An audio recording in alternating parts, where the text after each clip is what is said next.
देखो बोलना बहुत जरूरी है, लेकिन तौल के बोलो। बोलना भी जीवन की तपस्या है। तपस्या केवल माला फेरना नहीं है, बोलना भी तपस्या है। सब नहीं बोल पाते हैं। अच्छा, आप लोग बोलते हो कि नहीं?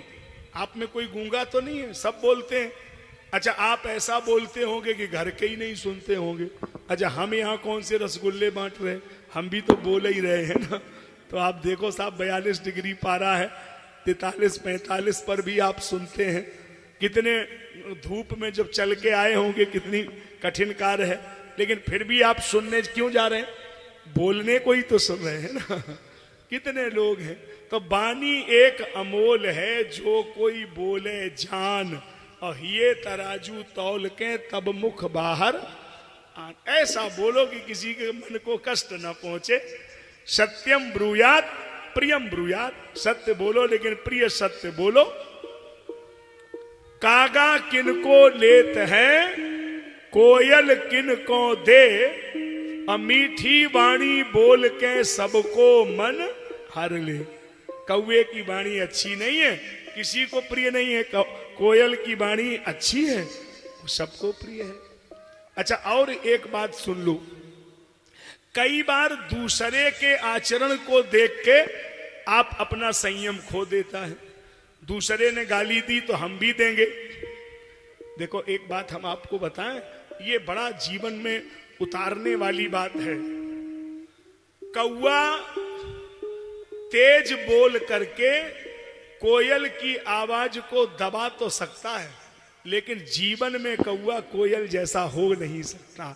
तो कोई दुष्ट व्यक्ति तेज बोलकर किसी भले आदमी की बात को दबा तो सकता है, लेकिन स्वयं जीवन में वो कभी भला आदमी बन ही नहीं सकता। तो आप अपने आचरण को बेच दें, ये ठीक नहीं है। कई लोग तो आदत पड़ जाती है। एक हमारे मिलने वाले हैं, उनकी आदत है, बात बाद में करेंगे, पहले गाली देंगे। वो बिना गाली बात ही नहीं करते। अच्छा, आश्चर्य देखो, हमसे किसी ने कहा कि गुरुजी ये तुम्हारे बड़े प्रेमी हैं, गाली बहुत देते हैं, हर बात में गाली देते हैं, इन्हें समझाओ। तो हमने बड़े प्यार से बुलाया।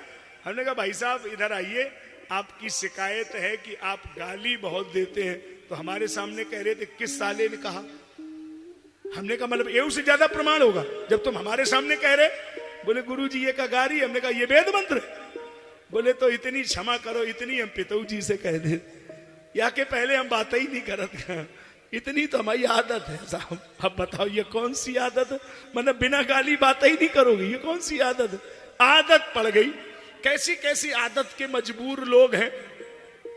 अब एक आदमी हमसे कह रहा था, महाराज हम कभी नहीं पीते हैं, लेकिन क्या करें, वो मजबूरी में, जैसे होली पे मजबूरी में पी ली। तो हमने कहा होली पे क्या मजबूरी? अरे बोले हमारे वे पड़ोसी नहीं माने, तो वो बोले कि तुम्हें लड़का की कसम, तो फिर एक गिलास हमने ले ली। तो हमने कहा कि पड़ोसी नहीं माने लड़का की कसम, इसका क्या मतलब? बोले हमारे एक लड़का है और कम से कम लड़के की वजह से मान लो शराब तो फिर लेनी पड़ी हमको।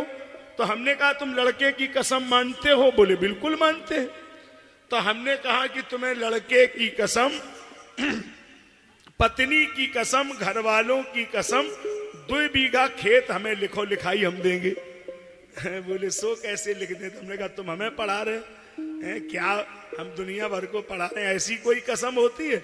कोई अगर तुमसे कहे कि शराब पियो लड़के की कसम, तो कह दो जरूर पिएंगे, लेकिन तुम्हें अपने लड़के की कसम 1 प्लाट हमें लिखो। अगर वो नहीं लिख रहा है तो ये खाली तुम्हारा व्यवहारी नहीं है, ये तुम्हारी जमीन बिकवा के तुम्हारे बच्चों को भीख मंगवाना चाहता है, इसलिए ये सिखा रहा है। ये कोई व्यवहारी है? ऐसे व्यवहारी होते हैं कि शराब पिलाना सिखाओगे हैं? अरे ये क्या तरीका है? आदत पड़ गई। कौन सी आदत है?